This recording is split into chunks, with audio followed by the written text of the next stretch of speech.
Reverse the entering string without built in function. Enter केलेल्या स्ट्रिंगला reverse करायचं आहे built in function use न करता. फॉर एक्झाम्पल स्ट्रिंग आपली अमोल आहे. अमोल या स्ट्रिंगला रिव्हर्स झाली पाहिजे आपल्याला without built in function.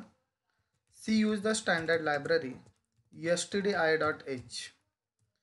Execution beginning start with main फंक्शनपासून स्टार्ट झाले. स्ट्रिंग स्टोअर करताना data type character string variable एला साईज किती देतो मी 100. मॅक्सिमम 100 कॅरेक्टर कलेक्ट करू शकतो. 1 बाय 1 कॅरेक्टर रीड करण्यासाठी इंटिजर व्हेरिएबल आय.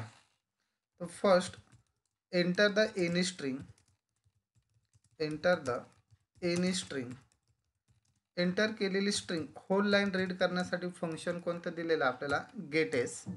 आता एंटर केलेली स्ट्रिंग कन्सिडर करा. आपली स्ट्रिंग इथे अमोल आहे. अमोल ह्या स्ट्रिंगला रिव्हर्स करायचं आहे. ते रिव्हर्स करण्यासाठी फॉर आयला व्हॅल्यू मी एंटर केलेली स्ट्रिंगची लेंथ -1 ही व्हॅल्यू कोणाला असाइन केली? आयला.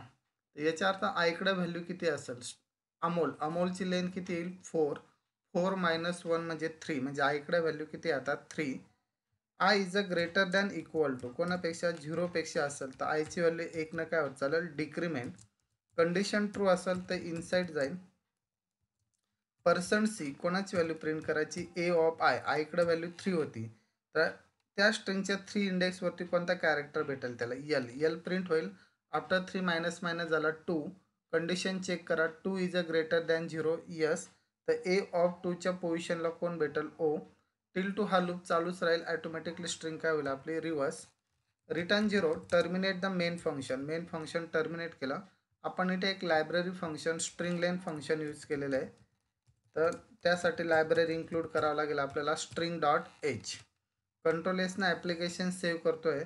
Execute the program. मग enter the any string. String is equal to मी अमोल घेतोय. तर अमोल ही स्ट्रिंग काय झाली पाहिजे? रिव्हर्स झाली पाहिजे. आफ्टर रिव्हर्स होऊन LOMA ती स्ट्रिंग काय झाली आपली? रिव्हर्स झाली. ठीक आहे.